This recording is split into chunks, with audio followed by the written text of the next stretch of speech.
they want me to introduce you, so I'm Good. gonna stand beside you here. Good.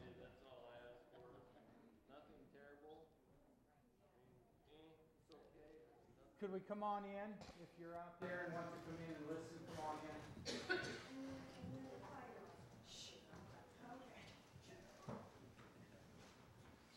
A few years ago, maybe in 1980,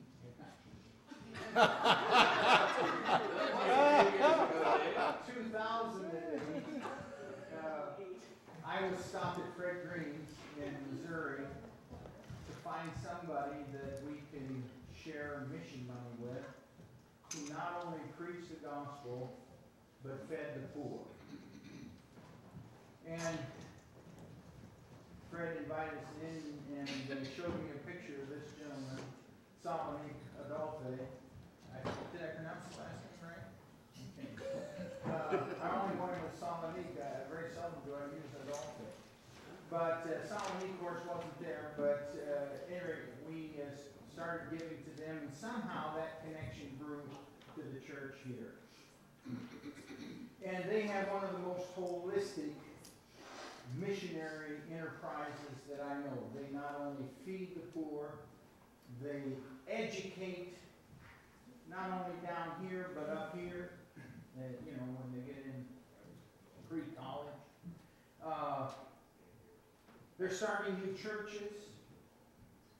It's just one blessing after another with our brother Salonique and his family and wife. They have a lot of work. And I just am glad that he had, and Jean, there's his wife Jean right back here, that they have made a connection with our congregation, and they've been such a blessing, not only down there, but to us here, and some of you who went down there received the blessing then also. So, without further ado, my dear brother, will you come and speak to us? Good morning. Good morning. It's always a joy to come back here at Brooklyn to be with the church family here. And this is the second time my wife is here with me, but at the first Sunday she is here. Yes. And she's been a great partner.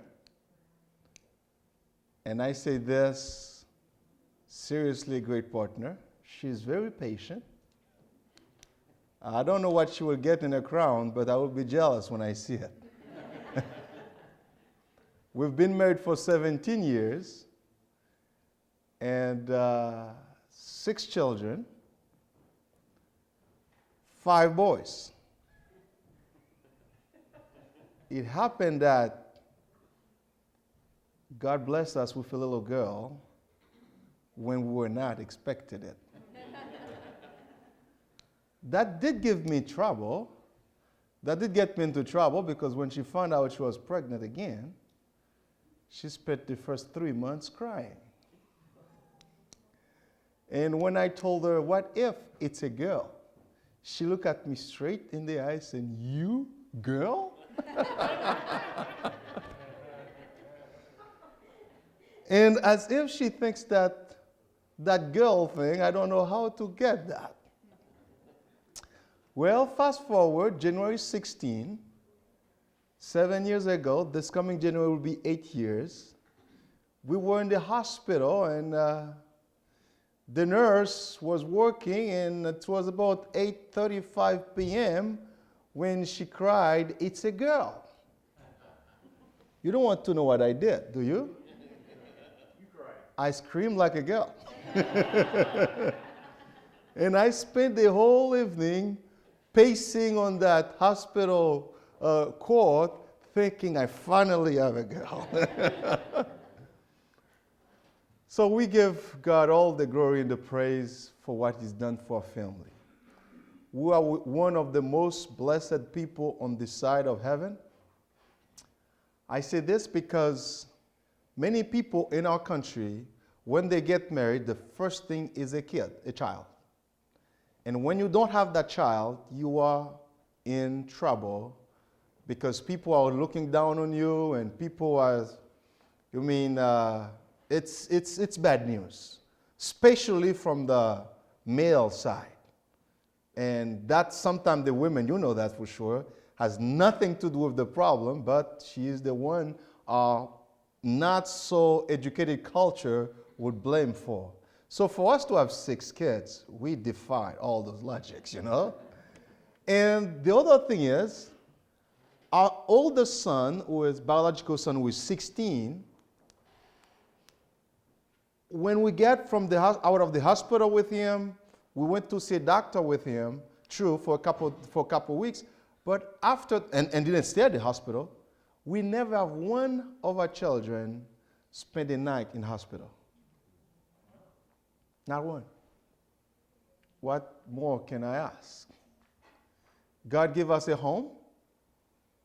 God put food on our table. In our country, this is a big thing because the biggest challenge for the Haitian family is to find one meal a day. That's the biggest challenge. And once the parent finds that one meal a day, it's like, whew, day's success. Well, God has always provided our meals. When my wife and I first got married, I thought I was smart, and we planned together that we will get married at the end of June.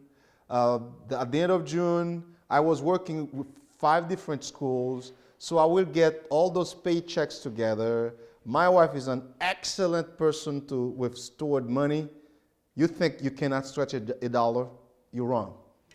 Give it to her, she will stretch that puppy for you. So I thought if we get married at that time, all the checks coming in, we will spend a great summer, not to worry about where the next meal will come from till school open. Well, it didn't work that way. Not one of the schools pay me. So God basically tells me now you have to rely on me. And we did. He sent food for us every single day. And we did not ask for food not one time to somebody. This is how we did it. When we have rice, somebody would willfully bring us beans. When we have beans, somebody somewhere will bring rice. If we have a vegetable, somebody will bring something else. I mean, every day it was that way. To the point my wife and I, if she was out and I was home, when she comes, she will say, "Has the raven come in yet?" And I will do the same thing. There was one day we didn't have neither rice, no beans, no vegetable, not anything, not even water. We finished to do a morning prayer together, and I tell her that I'm going downtown because I was helping at one of the schools. And I tell her I asked God for $50, that's 50 Haitian dollars. Back then, about 20 US dollars. And she looked at me, okay. I went home. I went to do my work. On my way back, I visited with one of my friends. And as I was leaving his office, he slipped something in my pocket.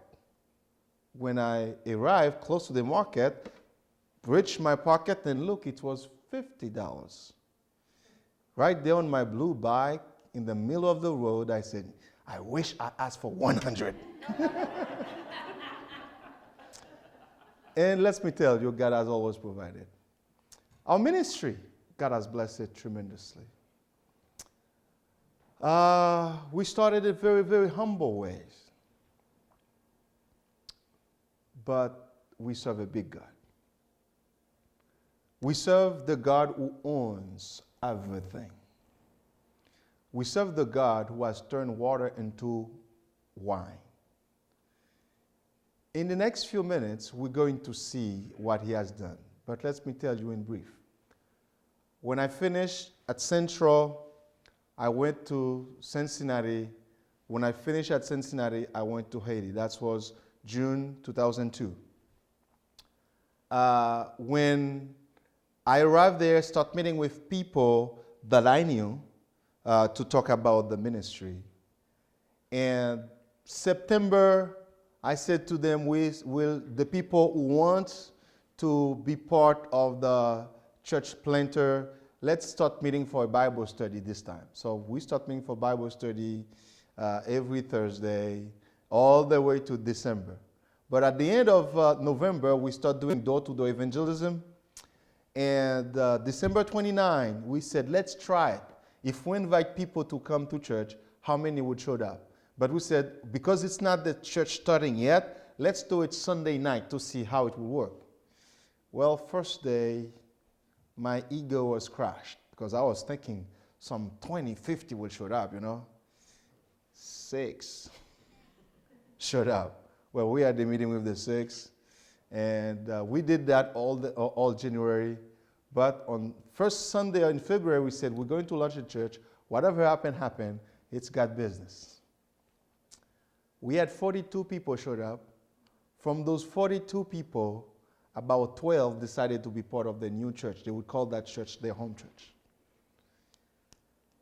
Little did we know, God grew the church.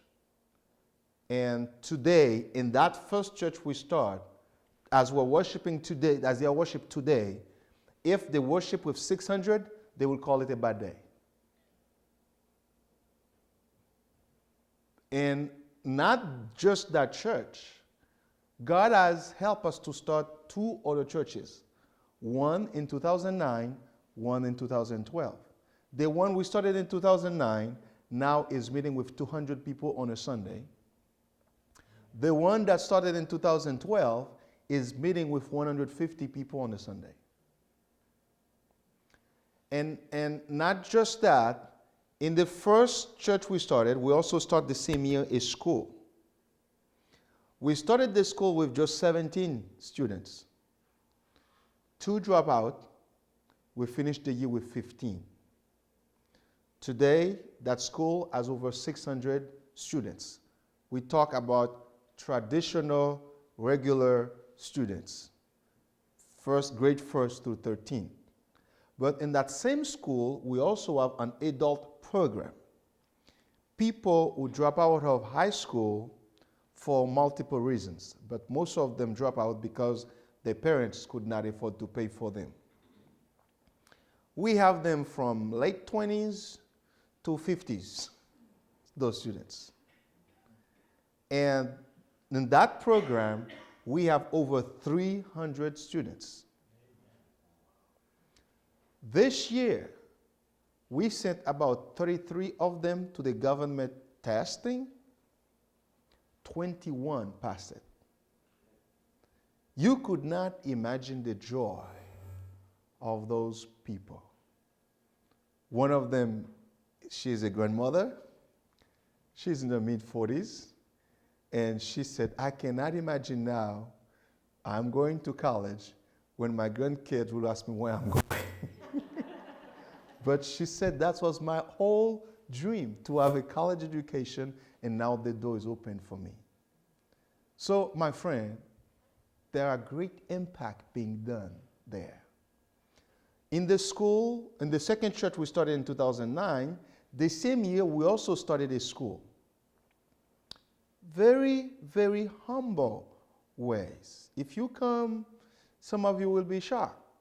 And if some of the family services people go to Haiti and see where we put those kids, they would probably put me in jail before I start explaining. Because in one little pew that's about 6 feet, you have some 7 students cram like this. But that's the best they have, and the parents want them to have it. And I want you to know the impact this education is having, because 5 years ago when we started, we were the enemy. When we walked into that village, we were not welcome. We were the bad guys because we're coming with that Jesus thing that will demise voodoo, their religion, okay? So we were the enemy. But when they realized that we don't come only with that crazy Jesus, we also come with education, and now they realize how important the education is for their kids. Guess what? They send their kids to school anyway. And now those folks in that village are our friends. When we have some program going on, they come to help. I will go to the village and find, and people would come right to left just to hug me, shake hands with me, or bring me a pineapple that they grow to their own garden to give me as a gift. But the best thing is to see them take the ownership of that ministry. It's theirs now. It's their thing. And they are proud of it. This is what makes them more outrageous with joy this year. For the first time, we sent a group of students to the government test. Imagine first time in their whole existence they have this. We sent 5 students to take the government test. All 5 passed. You imagine the joy in the village? They were wild and crazy. And those kids become famous overnight. So it's that kind of transformation, that kind of change that is breeding hope, that is giving them a life that they were not aware existed. And they are surrendering their life to Jesus. Some of those people, I told you earlier, they were enemies. One situation in particular, the father said, as long as he's alive, there is not going to be a church there. And he made it his task to stop the church planting event. One night, he showed up with 2 of his buddies with witchcraft stuff so that they can cast spells on people and kill one of our people or more. Well, as he entered into our property, you should have been there to see that he starts spinning. Nobody is doing anything to him. He starts spinning. All 3 of them start spinning like crazy, but the other 2 were smart enough to quickly run away. But he was trying to see if he can defy the whole thing. Finally realized that he's not going anywhere. He's become a joke, so he left the place. Sorry to say, that same night, he died. You remember he said as long as he's alive, there won't be a church this in that place? That same night he died. But as he was passing away, he said to his wife, it's not anything else. It's the God of those folks who are killing me. And he passed away. But his wife was smart enough to come to church, and now she's a Christian. She saw the difference in the power. And I want you to know, I know you know that, but let me remind you, the power of God, there is not another power that can compare with it. If you're trying to compare the power of Satan with the power of Jesus, it's like comparing a tiny mosquitoes with an elephant. And even this is not the right picture, because our God is much bigger than that. And today, that church continued to grow. That church continued to impact the place. In fact, the preacher is asking me that we need to think about starting another church in the remote mountain place, because he said some of those people want to come to church, but it's too much and too far. And we are taking this seriously to start a church there. But I have to tell you, I went to that area once, the place he asked me to start the church. Halfway there going, I thought I'm not going to make it, because my little legs were shaking. And we rested, and we finally made it there.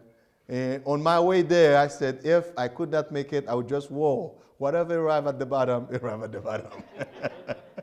But we did make it back. So this is what's taking place. At White Mountain, where the 3rd church we started, how in the world we went there? All I can tell you is that we had the first hurricane in 2004, which took everything we have worked hard for, even damage our buildings. We just bought at that time a bunch of computers to start a vocational school for the young people. Well, spending days under the water, computer, they didn't worth a thing. Then in 2008, 4 years later, the same thing happened. I said to myself, the city is moving from where we are. They are going to move somewhere high. So let's buy some land which has not been affected by any hurricane. So we went there and buy 3 acres land. That was 2008, 2009, we paid. And I said to myself and my team, maybe in 10 years, we'll move here and start a church. Well, 2012, basically end of 2011 to beginning January 2012, God is basically nudging me to start a church there.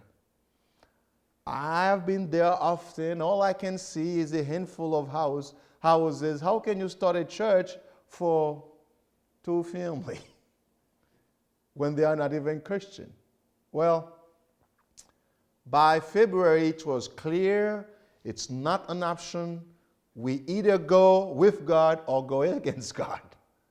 So we were not in the mindset of going against Him. We said that if God provided the people to start the church, we will. So we had a meeting. In that meeting, before the meeting, I prayed like crazy the night and the morning. I said, God, if you really want the church to be started, you will give 5 people in that meeting to volunteer. 1 to be the preacher, 1 to be the guardians of the property in the building, and the other 3 to be backup. That was one of the shortest meetings we ever had. I didn't tell anybody what was my prayer. When I finished to explain, I said, as some of you probably realize that it's start to be clear that God wants us to have a church in that area. If you are willing to be part of that team that planted the church, raise your hands. 7 hands were raised. 2 of those hands are people who are willing to be the preachers, which was the one who agreed to live in the area. What can I say? I asked for proof, for sign. He has given it. Then I start coming with the argument, we didn't have that in our budget. We didn't have plan for that. Little did I know, as I was complaining, I was saying we didn't have plan for this, some family, somewhere in the U.S., gave a donation to Living Water with no string attached, but with much rather that it goes to some kind of evangelism. All my excuses are gone. We went ahead and started the church. In August 2012, we launched that church. Would you know today that same area which was bare and nobody was in it, there is about 3,000 people live there now? Would you also know that when the government decided a couple years ago a place to build a hospital, they choose that same area?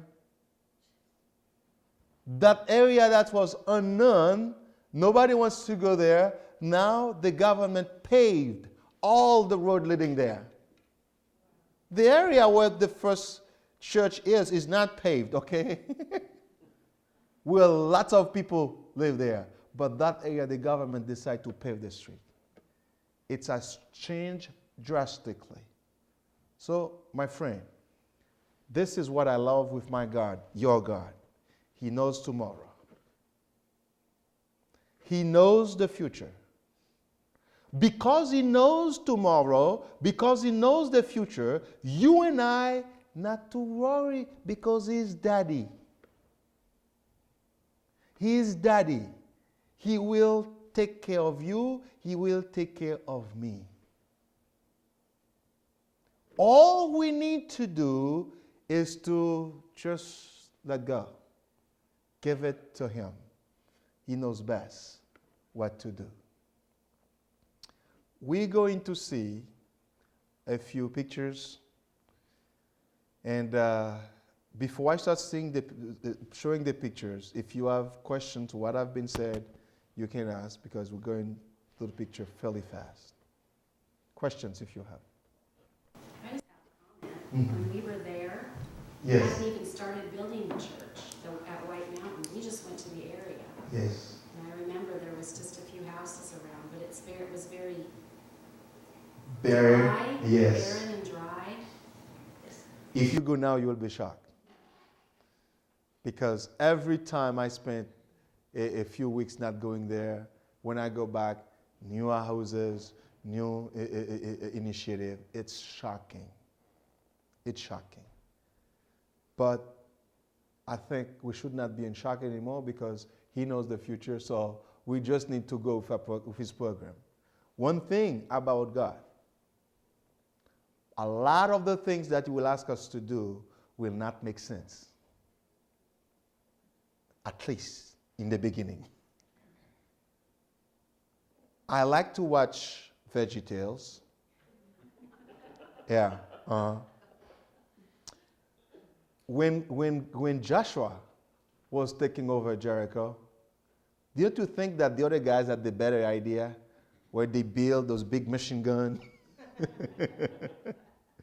Because it makes more sense to have machine gun to just blow the wall instead of just walking to the wall. But if we only do what he asks us to do, stay and watch what's going to happen. Another comment or question? Okay, brother, we'll go. We have only 25 minutes. This is my family.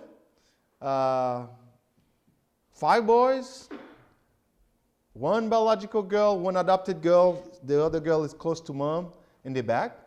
And Mark is 16. Our little girl, Eunice, she is 7. But lots of time I think she thinks she is 27. Next, please, brother. This is the photo of the team, people who are in education, in evangelism, in vocational school. Some of those people are in the cafeteria. That's the people who are working hard day in, day out at Living Water to make things happen. Next. You probably see that little building on the right corner. You see that just one room, door open. This is where Living Water started, in that one little room there. But we didn't spend too much Sunday there. We moved to the other building. But at that time, it was like, this is like months after we started. We didn't have any roof on in the bigger building. But that's how it was. Next. Couple years, church is packed. We had to put people on the porch. We even had a tarp so that we can put more people at the bottom there to be in the shade. Next. 2006, we realized that the property that I thought was big when we bought it, in 2006, 3 years after we started, we realized that this is nothing. This is too small. We will leave this property just for the school. We need another place to grow the church. And we bought that property. Right at the time, this is a very great stories of what God can do. In 2006, when I came here in the U.S., talk about the need of this property, how much money it would cost. After the end of the visit, we raised $8,000, and we needed $60,000. But the owner of that property, when I arrived home, said that if you're really interested in the property, I need $5,000 now. I tell her, no problem. I talk as if I have all the 60. And I tell her, I can't give you $5,000 in your hand. I have to give to the public notary so that you can go and sign. She agreed. So we gave the money there. Then we were praying like crazy. A church in Alaska, Kenai Christian Church, raised basically the rest of the money. one guy, he's working in the bank. He was at the bank, and it's like God telling him to sell his boat to send it to living water. So he said, well, selling a boat now, who's going to buy a boat the way God is nudging it? He called one of his friends, and he said, Living Water has that problem, and now the whole morning, God is telling me to sell my boat to give it to Living Water. The guy said, well, how much it's worth? I have the money. That's why. So when the rest of the family on the land said to me that if we really want the land, we have to make sure we give all the money to the public notary so that they know for sure we can afford it. Guess what? By the time they say this, I have every penny, every dime we needed. So I went, put it the public notary, and I only told him, don't give them $1 until all the 8 heirs sign the paper. That's what they did. And we own the land. But right at the time we finished to pay it, a bunch of land robbers showed up. They were going to steal it. It was a long process, and God pruned me to the whole thing. But what people think was impossible happened. They thought it was impossible for those young puppy like us to beat that game. Because their strategy was, they think we're going to challenge them in court. One of the blessings that God has given me, I had a law degree, and I know the system. I know that if I go to challenge them, the first thing I have to do is to give my title. If I give my title, because it's a whole network, they will basically copy my title, make my title big, the newest one, and there's the oldest one, and therefore mine would be the bad one. I said to them, no, you challenge me. Because this is my land. You are the one who wants it. You challenge me. Well, long story short, they didn't. And our land is ours. When the hurricane came in 2008, this piece of property shook the neighborhood. How? Next to it is the public market, and the people in the public market hate our piece of property because they know we're going to put a church there. In the public market, people use lots of voodoo stuff so that they can sell stuff. They know it's bad news for them. So when the hurricane came, all the wall of the property fell, except the piece that limits us to the market. You know what they say? Those people are weird. Their God kept that piece of wall. So they never challenge us, bother us since then. Today, this is the property that has the transitional church. This is the property that has also the health clinic. Next. This is how the property looked. The first place in 2008, early. Next. Yeah, 2008. After living here, I was here in the spring of 2008 and September 1st. This is what it looked like. But our God is greater and bigger. Next. We cleaned the place. Next. This is how it is today. Next, please. I told you that on regular Sunday, we worship with 650, 700 people. But we don't have a building that can hold that many people. So we have 2 adult services and 1 service for the junior church. But if we are going to have 1 service together, we have to do it outside. This was our 11th anniversary, and we did it outside. And in that picture, really, there were about over 2,000 people who showed up for that service. And the impact of the ministry in the neighborhood, in this city, is wonderful. Next. This is the church in Marmalade, the one we started in 2009. Next. This picture is the transitional building for the junior church. When we moved to the property I showed you we bought in 2006, this building will be for the junior church. Next. This is White Mountain, the one we started in 2012. Next. This is the kids of the school, some of them. Next. This is what White Mountain looked like. They call it White Mountain because the mountains are bare, no green. And water is a priceless commodity. When we're going to be in that place to start a church, the first thing we did was to drill a well for the people in the area. Next. You see people here coming for water. And whenever we start the generator for water, people come from all over to quickly fill their bucket. Next. This is still White Mountain Church. Next one. Some of you read that a big wind took the roof of the church out. This is it. This is the roof on the side. Next. This is the inside of the church.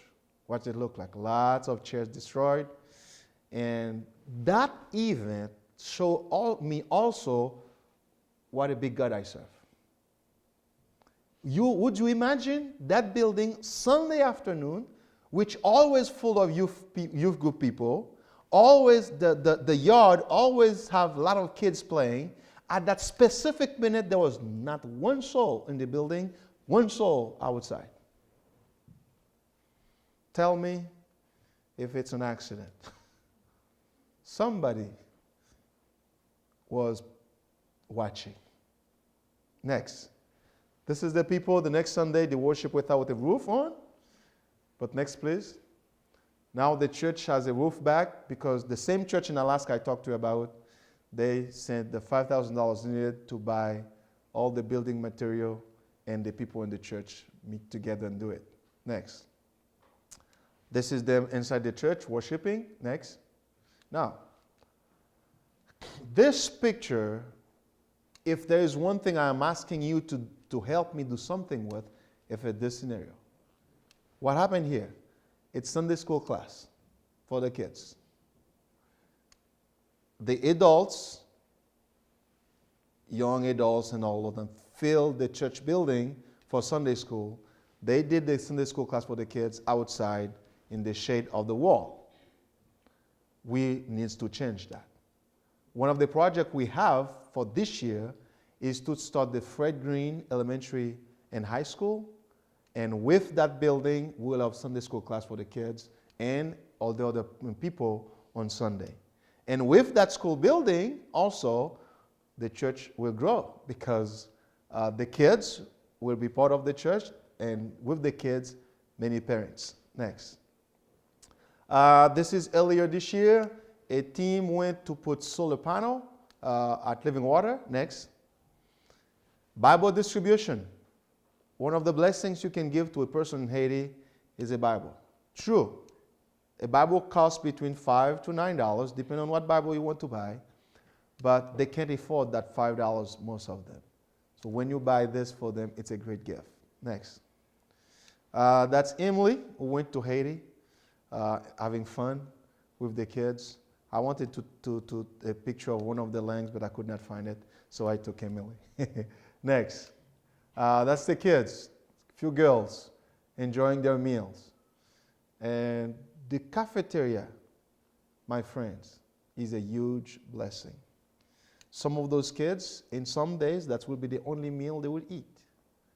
Like they like to tell my wife, they call her mom, if the cafeteria is not functioning, we need to close the doors of the classrooms.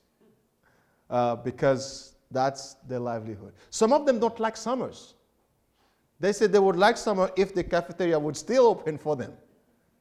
Because in the summertime, they don't have that one meal. Next, please. That's the kid eating. That's spaghetti day. Friday is their spaghetti day. They love that. They enjoy spaghetti. Next. In our school, first thing that happened in the morning is devotion. All the student body and the teachers, they meet on the basketball court. First thing, they sing a hymn. One of those hymns that you know. And then they pray. Next one. Like in this picture there. They pray.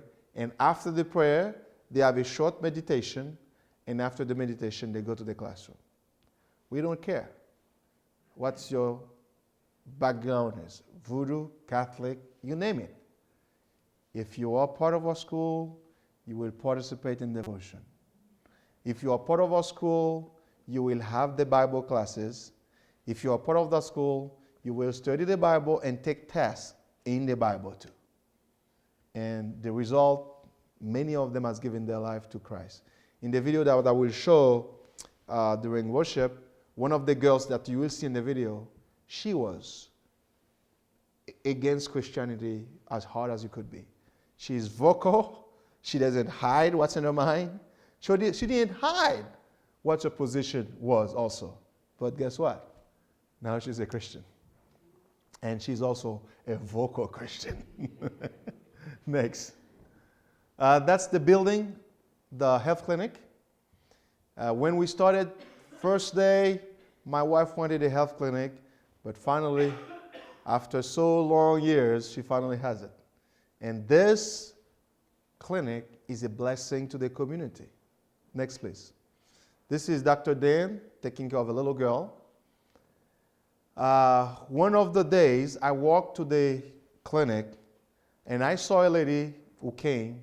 She was basically a dead person.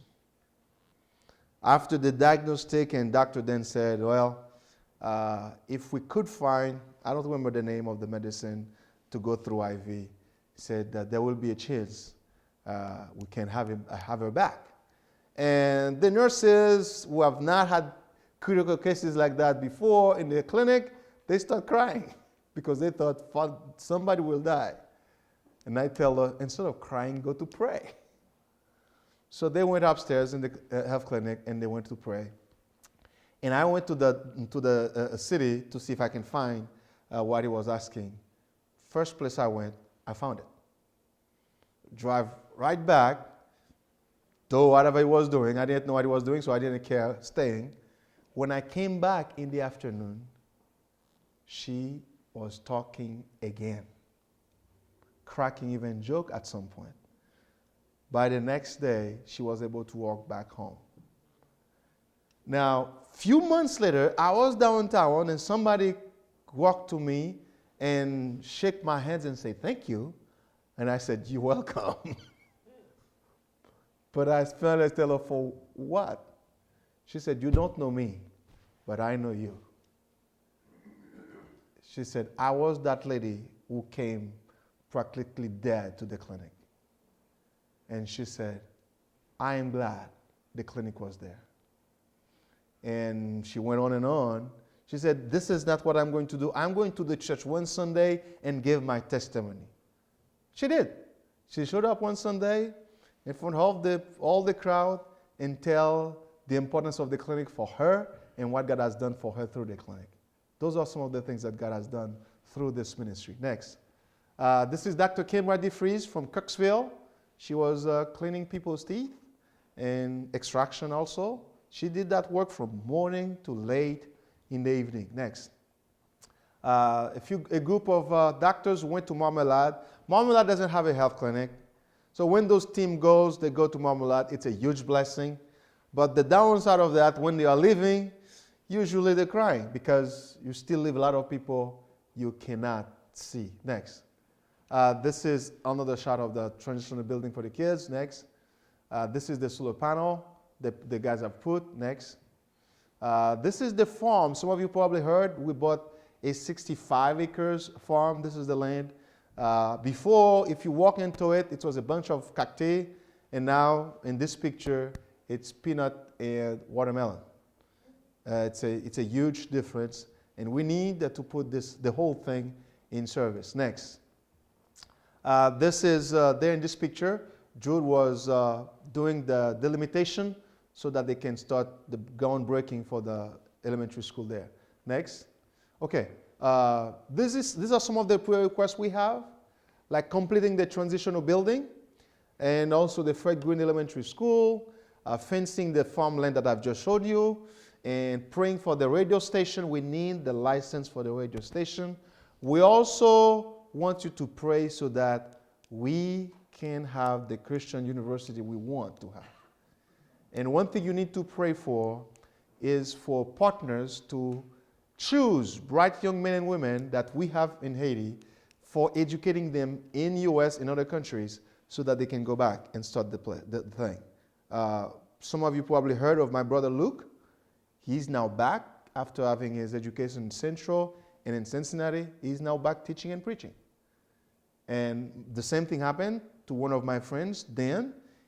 He did the same thing, get his education here, and go back now. He's also doing the same thing at Living Water for God. Question? I guess I was unaware that you bought 65 acres of ground. Really? When did you do that? We started the payment in last year, and we finished it this year. Just a couple months ago, we finished it. What kind of fencing are you looking for? What kind of? Fencing. We're looking at barbed wire, post, and cactus. That's what we're going to, it's a mixture. Because without the fence, it's not secure. The goat will take theirs, the donkeys will have theirs, the cows will have theirs, and the people will have theirs. So we need the fence to secure it. Mm-hmm. Is a radio license a matter of money or time and legal? It's, what's the good answer, brother? If it were the money, if they told us it was the money, we would pay it. Because the money you're supposed to pay to get the license, we've paid it. They still don't give it to us. It's basically corruption. Mm-hmm. Who do you know? So you just need the time and space for your time on the radio once you get it, because the towers and everything are there. We don't have the tower yet, but we have several partners in churches that said, if we have the license and ready to start, they will do some fundraising so that we can get the material pretty quick. That's what they told me. So, like in December, when I go home, I will go to sit down with the director again, because when I sat down with him a year ago, he said to me, you guys, there's no reason you should not have the license. Who is signing the paper? Him. Okay? But maybe. But a lot of time, once it's Christian, they want to give you all kind of trouble possible. Because I made a mistake. I am learning, okay? I'm learning how to do it next. I made the mistake. You're supposed to submit your programming so that they can see what you're going to do. They said so that people do not come with program to destroy the country and da-da-da. But in reality, if I had a program that was only like social stuff, you know, even have just music, rap stuff, pop stuff, cultural stuff, they would give us the license. But in our program, they saw too much stuff about that Jesus. And the government prior said they cannot give more space to Christianity. The reason is, I want you to know this. Voodoo is going like this. And authentic evangelical Christianity is going like this. So a few years ago, they even have a whole summit to see how they can revive voodoo. So basically, they always see voodoo is dying, and they want all they can to see if they can keep it alive. But it's not working, I have to tell you. It's not working for them. But we need. So that's why I'm inviting you guys to help us in prayer to break the chain. And once we get it, we'll call also on you again to see if you can help us raise the funds to put the thing in the air. Yeah. And imagine if we have it. The uniforms on the kids, when a child comes to start school, do you provide them with X amount of uniforms? In the past, when we started, when we didn't have all those things in the budget, We used to give it 50%. So if they're going to pay $1, they pay 50 cents. But now we can't do it. So they have to buy it themselves. And if we find partners who want to buy uniform for them, praise God. In spite of that, we do give some of them uniform.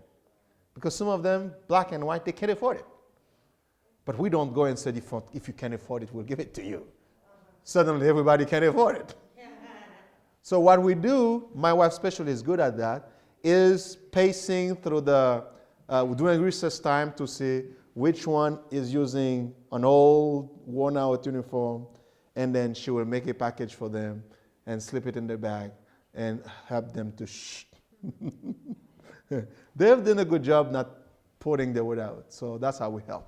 And because of the heat, they need basically one uniform a day, don't they? If they could afford it, but that's not the case. When I was in school, I only have one uniform.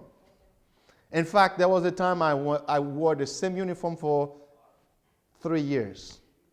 Needless to tell you what the third year looked like. And my classmate, they gave me a hard time. I survived. So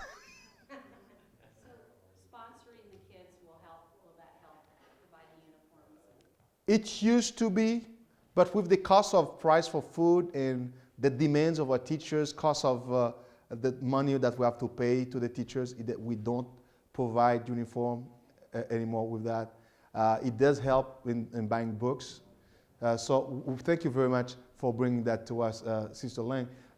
Please, we have a sponsorship program. If you have not have a kid you sponsor before, tell us you need one. Marjorie and Dave have put Fanfan through high school. And now Fanfan is in Bible college. Fanfan is preaching. How cool is that? I myself was sponsored at one time by somebody. Otherwise, I would not myself go through high school too. So you can make a difference by sponsoring just one child. And many of those kids who are now, did I tell you that some of the old students we have are now coming back as teachers? Yeah. Yep. So, a lot of those kids coming back as teachers were people sponsored by somebody. So you can make a difference, a lifetime difference in people's life there. One more thing I want you to mention is the chairs.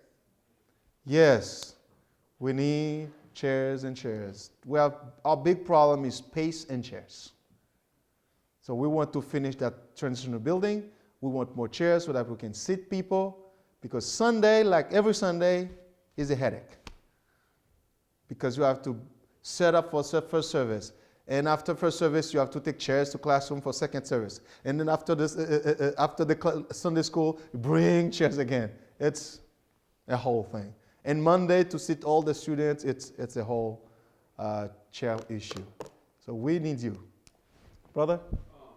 There's that picture that guy handing out a Bible. I mean, is that a rarity for somebody to have one? Oh, yes. Oh, yes, it's a rarity. One gal went to Haiti, was it in May? She brought 150 Creole Bible. She carried it in the plane with her. Basically, she gave every friend a few Bibles. And what a blessing.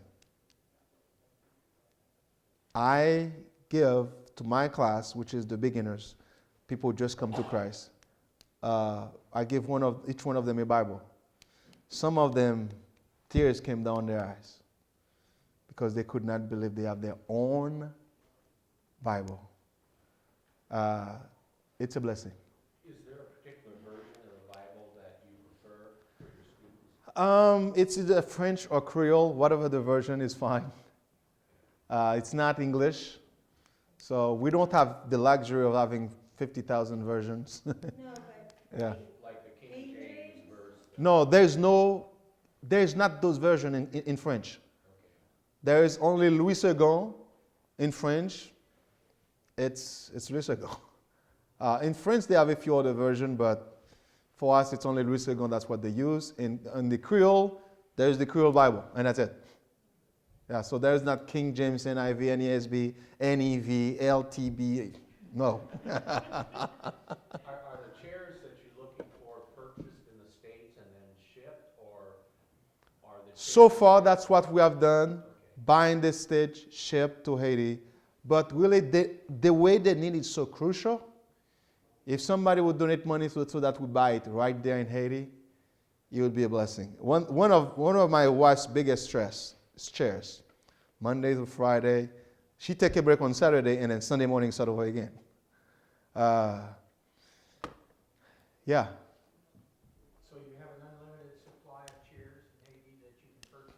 Oh yeah, if you have the funds, there are the chairs. I won't say unlimited because I don't know how many chairs they have in those places. How many chairs do you need?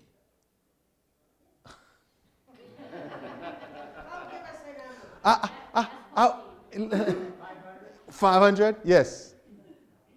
If we have 500 now, we're in good shape for a few months anyway. So is it growing? Yeah. What do they cost? Yeah, Some chairs about $24 US. they're 20 to 30 in full. Yeah, 20 to 30 is the space in Haiti. Mhm. So safest would say 30 a chair. What about if you ship them, how much are they gonna, what was that word you used, tax? Duty. The duty. Well, the duty is usually 5,000 on a container. If it's a bus, it's 3,000 to 4,000. So that's why we want to put good stuff In the bus. in the bus. You want it full of chairs, Good stuff, yes. Bibles. Yes. I see the clock tells me time is over. But I would like to read one verse or 3 verses. Acts 1:8, you know it. It's the last conversation that Jesus would have with his disciples before he went back to heaven. And he said to them at the end, you will receive power when the Holy Spirit has come upon you, and you shall be my witnesses in Jerusalem, Judea, and Samaria, even to the end of the ages. The disciples stayed for 10 days in Jerusalem as Jesus asked in prayer. You remember what happened? The Holy Spirit came down. First message Peter preached, 3,000 came to Christ. Weren't you glad something like that happened here this year? 3,000 came to Christ. In chapter 3, we saw Peter and John got in trouble because the lame man was healed, got put to jail overnight. In chapter 4, verse 4, you read that the impact of that whole persecution deal, 5,000 men were numbered as Christian. So the church was growing. And at the end of chapter 4, they start talking about multitude.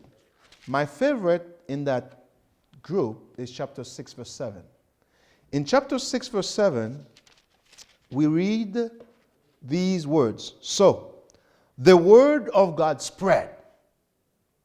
Don't you like that? The word of God spread. We have farmers here. We know what spreading looks like. It's true it's the big machine do it these days, but it's still spreading. And the verse said, the number of disciples in Jerusalem increased rapidly, and a large number of priests became obedient to their faith. Now, this is one of my favorite verses. You know why? Those priests were the same guy that Thursday, early in the morning, was plotted to arrest Jesus. They were the same guys that had that very early meeting that was against the law. They were the same guys that pronounced him, he deserved to die. They were the same guy who was stirring the crowd to say, give us Barabbas, crucify Jesus.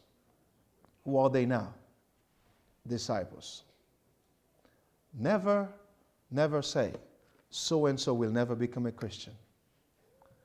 what you need to do is two things. One, pray for them consistently, regularly. Number two, share your faith with them. Watch, and you will see. Father, I thank you for my brothers and sisters here and for what they have been doing for the gospel, not just here, but also abroad. I pray that they will be spreaders of the word. They will not pick and choose. They will share their faith with whomever, whenever. I pray that you will give them boldness to do it. In Jesus' name. Amen. As we're going to the coffee time, right? If you have not have one of this, my wife or Marjorie will give you a copy. And also, I will pass a couple of pages so that you can write your email to receive our updates when we send them monthly or weekly. God bless you.